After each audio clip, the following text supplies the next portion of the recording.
မင်္ဂလာပါကျွန်တော် YouTube channel လေးကိုမလုပ်ဖြစ်တာကြာပြီပေါ့နော်လုပ်ကိစ္စကြီးကလည်းရမ်းများနေတာနဲ့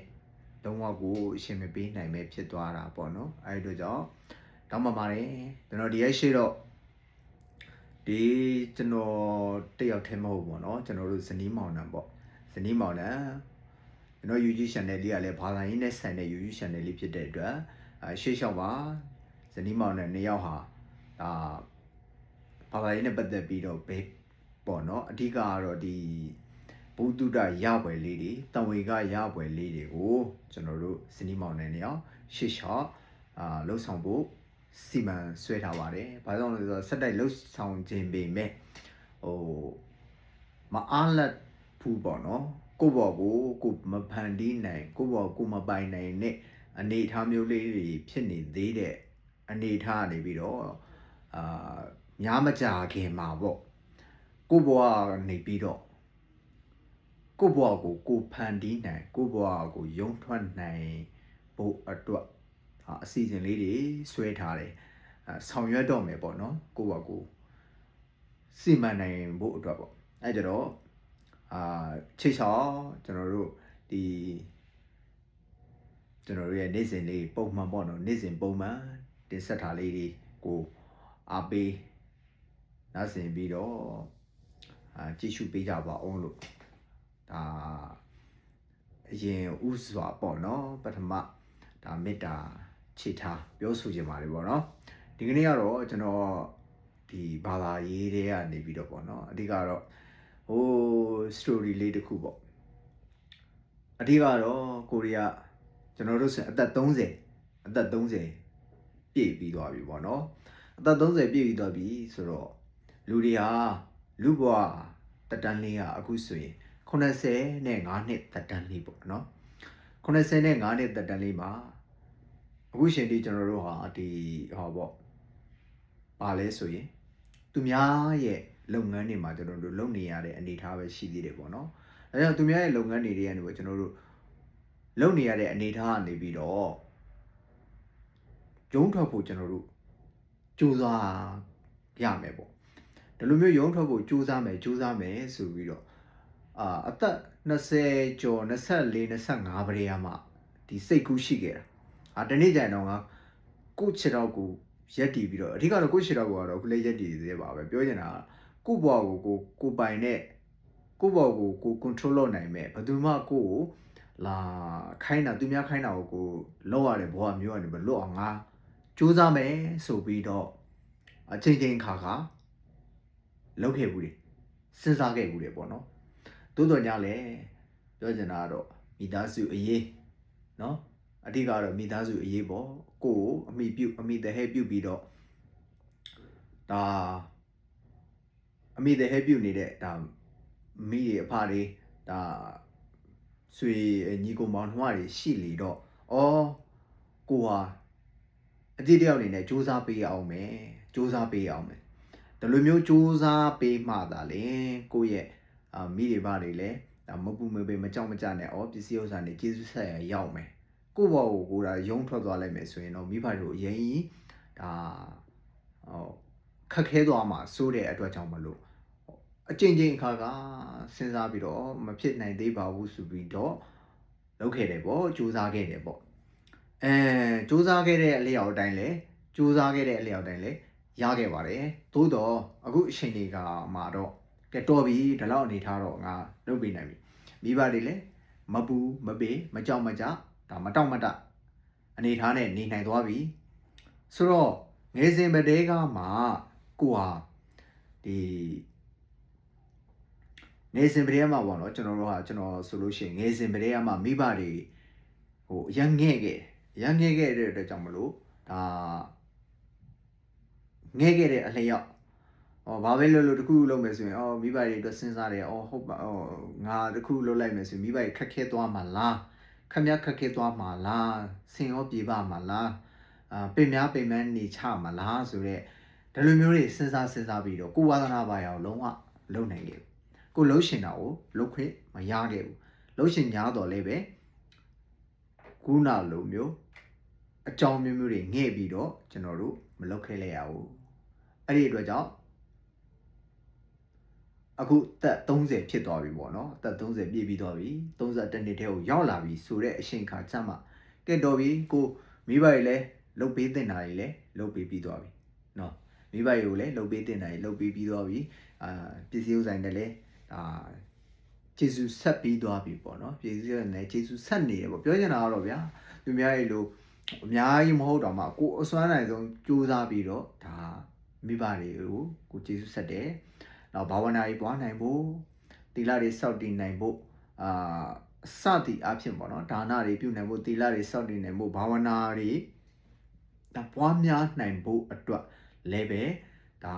ကြိုးစားပေးပြီးသွားပြီเนาะအဲ့ကြတော့တော်ပြီဒီအချိန်မှာဆိုရင်တော့ငါလှုပ်ရှင်တာလေးတော့ငါလှုပ်ခွင့်ရတော့မယ်အဲ့ကြတော့ကိုလှုပ်ရှင်တာဘာလဲလို့ကိုယ့်အကိုပြန်သုံးသပ်လိုက်တော့ငယ်စဉ်ပရိယမကိုလှုပ်ရှင်တာရှိတယ်ကိုလှုပ်ရှင်တဲ့ဟာလေးတို့ကိုယ့်ကိုပုတ်ပပစိတ်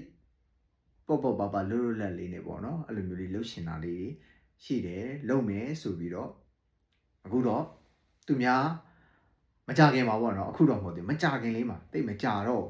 နည်းနည်းလေးပဲလို့တော့အဲ့ဒီမကြခင်လေးမှာအဲ့ဒီသူများဆိုတဲ့လက်ညှိုးညွှန်ဟာလောက်ရတဲ့ဘဝကနေပြီးလုံးဝကိုရက်တန်းပြီးတော့ကိုဘဝကိုအေးလူလူနဲ့ပေါ့နော်ကိုဝါဒနာပါရလေးလှုပ်ရင်းနဲ့ချစ်ဆက်တော့မယ်နောက်ပြီးတော့ဘဝဟာတူတူလေးဖြစ်တယ်အသက်85နှစ်သက်တမ်းဆိုလို့ရှိရင်အခုတော့85နှစ်သက်တမ်းဆိုပြီးဆိုညာတော့လဲပဲပြန်ပြီးတော့ဘာဒီတဝင်ကားရစရာတွေပြန်ကြည့်လိုက်မယ်ဆိုရင်အခုဆိုရင်ကိုယ့်ထက်ငယ်တဲ့သူတွေရောကိုနဲ့ရွယ်တူမိတ်ဆွေတင်ကားတွေရောအားလုံးကဘယ်လိုပြောရမလဲခွဲခွာသွားကြပြီပေါ့နော်စွန့်ခွာသွားကြပြီသူတို့ကြည့်ပြီးတော့အော်တဝင်ကားရတာအော်ငါနဲ့ရွယ်တူအော်ငါအောက်လူတွေရောအော်ငါထက်ကြီးတဲ့သူတွေရောတဖြုတ်ဖြုတ်နဲ့ကြွေးတဖြုတ်ဖြုတ်နဲ့ဒီလိုမျိုးပျောက်ဆုံးကုန်ကြပြီလူလောကကနေပြီးတော့ငါလည်းမကြခင်မှာအဲ့လိုမျိုးများပေါ့နော်ငါလည်းတည်ဆုံးရမယ်ဆိုရင်ငါအတွက်ငါဘာလုပ်ပြီးသွားပြီလဲပေါ့နော်ငါအတွက်ဘာရင်ငါစုဆောင်းပြီးသွားပြီလဲဆိုတာမျိုးပြန်သုံးသပ်ကြည့်တယ်အဲ့တော့ကျွန်တော်တို့ကလူပြည်လောကလူဘဝကိုလာတယ်ဆိုတာကပစ္စည်းဥစ္စာတစ်ခုတည်းကိုကျွန်တော်တို့စုဆောင်းပြီးတော့ကာမဂုဏ်အာယုန်တွေကိုအများကြီးခံစားဖို့အတွက်မဟုတ်ဘူးဆိုတာကိုကျွန်တော်တို့ဒါဘုရားဘာသာတိုင်းသိသင့်တယ်ပေါ့နော်အတမေကယူသင့်တယ်ပေါ့ဘာကြောင့်လဲဆိုတော့ကျွန်တော်တို့လူပြည်လောကကိုလာတယ်ဆိုတာဒါနတွေနော်ပြုနိုင်ဖို့သီလတွေစောင့်တည်နိုင်ဖို့ဘာဝနာအလုပ်တွေပွားများအားထုတ်နိုင်ဖို့လာတာဖြစ်တယ်အဲ့ဒီလိုမဟုတ်ဘဲနဲ့ကိုကပစ္စည်းဥစ္စာနောက်ကိုလိုက်ရင်းနဲ့အသက်တွေအိုသွားမယ်နော်အချိန်ခါရှိတော့မှကျွန်တော်တို့လှုပ်ရှင်တာလေးတွေကိုမလှုပ်နိုင်ဘဲနဲ့ဒါလူဘဝကြီးကပြီးဆုံးသွားမယ်ဆိုရင်ကျွန်တော်တို့ရဲ့လူပြည်လူလောကကိုလာတယ်ဆိုတာအရှုံးနဲ့ပဲကျွန်တော်တို့ပေါ်လိမ့်မယ်နော်အရှုံးပေါ်လိမ့်မယ်ဒါဆရာတော်ဖျားကြီးဟောကြားခဲ့တဲ့ဒါမြောက်ဦးဆရာတော်ဖျားကြီးပေါ့နော်ဟောကြားခဲ့တဲ့တရားတစ်ပုဒ်ထဲမှာလည်းပါတယ်ဒါဘာလဲဆိုတော့တနေ့ပေါ့နော်တခါကလူ2ယောက်ပေါ့မောင်ဖြူနဲ့မောင်နီပဲထားတော့နော်မောင်ဖြူနဲ့မောင်နီ2ယောက်ရှိတယ်ပေါ့မောင်ဖြူနဲ့မောင်နီဟာသူတို့ကနွားပိုင်မရှိကြဘူးမိုးရင်းကာလမှာထုံရက်စိုက်ပြိုးဖို့အတွက်ကျွန်တော်တို့သွားပြီးတော့နွားပိုင်ရှင်တန်သွားပြီးတော့နွားတွေကိုငှားကြတယ်ပေါ့အဖိုးအခါပေးပြီးတော့ဥပမာနွားတရှင်းကိုဒီတရားဒီစာပေါ့တစ်နှစ်စာကိုအကယ်၍တစ်နှစ်စာကိုစဘာအတင်း20ပေါ့နော်စဘာအတင်း20ဥပမာစဘာအတင်း20စီမောင်ဖြူကလည်းအတင်း20မောင်နီကလည်းအတင်း20ဆိုပြီးတော့သူတို့2ယောက်ကငှားခဲ့ရတယ်နော်တစ်ချိန်နဲ့တစ်ခါတည်းပဲငှားခဲ့ကြတယ်ငှားခဲ့ပြီးတော့သူတို့နွားတွေဆွဲလာတယ်ပေါ့ဆွဲလာတော့နံပါတ်1မောင်ဖြူကကျတော့အဲ့ဒီသူဆွဲလာတဲ့နွားတွေကိုဂယုစိုက်တယ်ဂယုမဆိုင်ဘူးဂယုစိုက်တယ်ဂယုစိုက်ပြီးတော့တေချာအောင်ကျွေးတယ်မွေးတယ် ခိုင်းတဲ့nàoလည်းခိုင်းတယ်နော်ခိုင်းတဲ့nàoလည်းခိုင်းတယ်ခိုင်းတဲ့nàoကိုခိုင်းတဲ့အချိန်ကျရင်လည်းမညာဘူးခိုင်းတယ်ခိုင်းပြီးရင်လည်းကျွေးတဲ့ကျွေးတိုက်တာကိုကျွေးတယ်ပေါ့အဲ့လိုမောင်ဖြူကပေါ့နော်မောင်ဖြူကအဲ့လိုမျိုးလုပ်ပြီးတော့ထုံရက်တယ်စိုက်ပြိုးတယ်ထုံရက်စိုက်ပြိုးလိုက်တဲ့အတွက်ကြောင့်သူတို့လုံးလဝရိယနဲ့လည်းလုတ်တဲ့အတွက်ကြောင့်နွားတွေကလည်းဝဖီးတယ်နွားတွေကလည်းဝဖီးတဲ့အပြင်ဒီသူတို့ခိုင်းခဲ့တဲ့အတွက်ကြောင့်အဲ့ကနေပြီးတော့စပားတွေကအတင်း200ရတယ်ပဲထားအတင်း200ရတယ်ပေါ့နော်အတင်း200ရတယ်ဒါနံပါတ်1မောင်ဖြူမောင်နီကကျတော့အဲ့လိုမဟုတ်နွားလေးတွေကိုဆွဲလာတယ်ဆွဲလာတော့နွားလေးရလဲနွားရှွန်းနွားလာလေးတွေပေါ့နှစ်ယောက်စလုံးကတော့အတူတူပါပဲနွားရှွန်းနွားလာလေးတွေဒါဆိုတော့မောင်မီးရဲ့စိတ်ထဲငါဒီနွားလေးတွေကိုခိုင်းလိုက်ရင်ရွှွတ်နေပေကုန်လိမ့်မယ်ပိန်သွားလိမ့်မယ်ဒါမှမဟုတ်ပခုံးနေပေါက်ကုန်လိမ့်မယ်တနာပါတယ်ငါမခိုင်းရပါဘူးဆိုပြီးတော့ကျွေးပဲကျွေးနေကျွေးတယ်နော်ကျွေးရတော့ကျွေးတယ်အမြဲတမ်းရေရှိုးပေးတယ်စင်ပေးတယ်တန့်ပြအောင်လုပ်ပေးတယ်ဒါမောင်နီလုပ်တဲ့အလုပ်နော်အဲ့တော့မောင်နီကဒီတရားစီလုံးမှာသူတို့ကစာချုပ်နေလေဟုတ်တယ်မလားတရားစီငှားထားတရားစီလုံးမှာစာချုပ်နဲ့ငှားထားတယ်ဖြစ်တဲ့အတွက်အဲ့တရားစီလုံးမှာသူကတနာပြီးတော့အဲ့ဒီနွားတရှင်ကိုလုံးဝမခိုင်းမဲနဲ့ဒီတိုင်းပဲကုံဆုံးသွားတယ်ဗောတရားစီကုံဆုံးသွားတယ်တရားစီကုံဆုံးသွားလေတော့အချိန်ခါကြတော့ဘာလို့ရလဲဆိုတော့ပိုင်ရှင်ထံကိုပြန်မအပ်ရဘူးလားစာချုပ်နဲ့ဆိုတော့လေနော်အဲ့မှာပိုင်ရှင်နဲ့လည်းပြန်အပ်ရောပိုင်ရှင်ကပြောတာဗောမအပ်မနေရအပ်ရနော်ပထမဆုံးမောင်နီကိုမေးလိုက်တယ်မောင်နီရေပေါ့မင်းငါစီကယူသွားတဲ့နွားလေးတရှင်းပေါ့နွားလေးတရှင်းဟာမင်းယူသွားခဲ့တဲ့အတိုင်းလေးပဲဝဖီးလို့ပါလားနွားလေးတွေလည်းပြောင်လက်လို့ပြောင်လျှောလို့ဘာမှလည်းပခုံးမှာပွန်းရပဲ့ရတောင်မှဘာမှမရှိပါလားမင်းယူသွားတဲ့နွားလေးတွေကတော်တော်လေးငကိုအတိုင်းလေးပဲပေါ့ဘာမှအရင်ကြီးပိန်သွားခြင်းလည်းမရှိပေါ့ရုပ်ပြစင်ပြဖြစ်သွားခြင်းလည်းမရှိဘူးမင်းကဲဟုတ်ပြီနွားလေးတွေကတော့မင်းပြန်အပ်တာတော့ကောင်းပြီဒါပေမဲ့မင်းကိုငါမေးပါအောင်မယ်မင်းနွားလေးတွေကိုငှားသွားလိုက်တာမင်းဒီတရားစီစာအတွက်ငှားသွားလိုက်တယ်ဒီထုံငှားပေါ့နော်ငှားသွားလိုက်တာမင်းအမျက်အစွန်းရလားမင်းဘယ်လိုလဲအဆင်ပြေလားဆိုပြီးတော့မေးလိုက်တော့မောင်နီကနောင်တကြီးစွာနေပေါ့အဆင်မပြေပါဘူးပိုင်ရှင်ရပေါ့နော်ပိုင်ရှင်ကြီးရဲ့အဆင်မပြေပါဘူးကျုပ်ကနွားလေးတွေကိုတနာလို့နွားလေးတွေကိုတနာလို့ကျွန်တော်မခိုင်းရဘူးအမြဲတမ်းသူတို့ရေရှိုးပေးတန့်စင်ပေးနော်သူတို့စားကျင်တာလေးတွေကိုလိုက်ပြီးတော့နုမျက်နုလေးစားကျင်မျက်နုလေးနေအောင်လိုက်ချောင်းပေးသူတို့အတွက်ပဲကျုပ်မေ့လျော့ပြီးတော့ဒီတိုင်းပဲတရားစီစာလုံးတော့ကုံသွားတယ်ကျုပ်မှာစပားမရတဲ့အပြင်အရင်မှချုံးပါတယ်ဟုတ်တယ်မလား तू အတင်း30အတင်း20ဆို20ပေးရတာလေအဲ့တော့ तू ကစပားဘာမှမရတဲ့အတွက်ကြောင့်ဘာမှမထုံရက်မဆိုင်ပြူးတဲ့ဘာမှမရတဲ့အတွက်ကြောင့် तू တွားပြီးတော့ငှားခဲ့တဲ့အရင်တောင်ပြန်မရတဲ့ရှုံးနေပေါ့ပြောချင်တာရှုံးနေသို့တော်ညာလဲပိုင်ရှင်ကြီးကတော့ဒါကတော့မင်းထိုင်တဲ့မင်းကငါကမင်းကိုငါနွားလေးတို့မခိုင်းနဲ့လို့ငါမပြောခဲ့ဘူးနော်ငါနွားလေးတို့မခိုင်းနဲ့လို့ငါမပြောခဲ့ဘူးမင်းခိုင်းနေတယ်လို့ခိုင်းကျွေးတဲ့အချိန်တိုင်းကျွေးခိုင်းကျင်လဲမင်းခိုင်းကြိုက်တဲ့လောက်ခိုင်းငါဘာမှမပြောဘူးကဲသို့တော်ညာလဲမင်းကဘလောက်ပဲငါနွားလေးတို့ရှစ်ပါတယ်တနာပါတယ်လို့ပြောပြီးတော့ဘာမှမခိုင်းတဲ့အတွက်ကြောင့်ဒါကတော့မင်းထိုင်နေမင်းကငါအနေနဲ့တော့ကဲမင်းကအဲ့လိုလုပ်ခဲ့တဲ့တော့ကဲမင်းကိုကျေးဇူးပြုပြီးတော့ကဲမင်းပြန်ပြီးတော့ခိုင်းပါအောင်လို့တော့ငါပြောလို့မရဘူးပေါ့မင်းတကယ်လို့ခိုင်းချင်ရင်တော့ဆက်ပြီးတော့စပားပေးပေါ့နောက်တရားစီစာအတွက်အဲ့ကြတော့မောင်နီကမရှုံးဘူးလားနော်ရှုံးတာပဲမောင်နီရဲ့အတွေ့ထဲမှာ तू ကတနာတယ်မခိုင်းရပါဘူးဆိုတဲ့အတွေ့တာတွေးပြီးတော့နေခဲ့တဲ့တော့မိလျော်နေခဲ့တဲ့တရားစီလုံးကုံသွားတယ်ပေါ့နော်အဲ့ကြတော့ရှုံးနေပေါ့ဟုတ်တယ်မလားရှုံးသွားတယ် မောင်နီကတော့နောင်နာကြီးစွာရသွားတယ်ပေါ့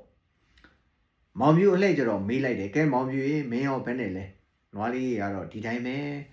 နွားလေးလည်းဝါဖိဖိလေးတွေပေါ့ဘာမှပိန်ကတ်သွားတာမရှိဘူးအဆင်ပြေတယ်ကဲမင်းရောဘယ်လိုလဲပေါ့မင်းအချင်းတွေကောင်းရင်လားပေါ့လုပ်ငန်းဆောင်တာလေးတွေကောင်းရင်လားဆိုတော့မောင်ပြူကျတော့ပိုင်ရှင်ကမြာပေါ့ကျွန်တော်အချိန်တွေကောင်းတဲ့အပြင်ကျွန်တော်အရင်ပိုင်ရှင်ကြီးကိုရော့ဒီမှာပေးရရှိတဲ့စဘာအတင်း30ပေးနိုင်တဲ့အပြင်ကျွန်တော်အမျက်တွေပါအများကြီးရခဲ့တယ်နော်အမျက်တွေပါအများကြီးရခဲ့တယ်ကျွန်တော်လှူနိုင်မယ်တန်းနိုင်မယ်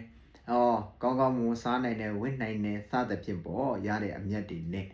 ကျွန်တော်နေနိုင်တယ်ပိုင်ရှင်ကြီးလေးကျေးဇူးတင်ပါတယ်ပေါ့ကျေးဇူးတင်ပါတယ်ပိုင်ရှင်ကြီးကိုကျွန်တော်ကျေးဇူးတင်တယ်ဆိုပြီးတော့ပြုံးပြုံးရွှင်နဲ့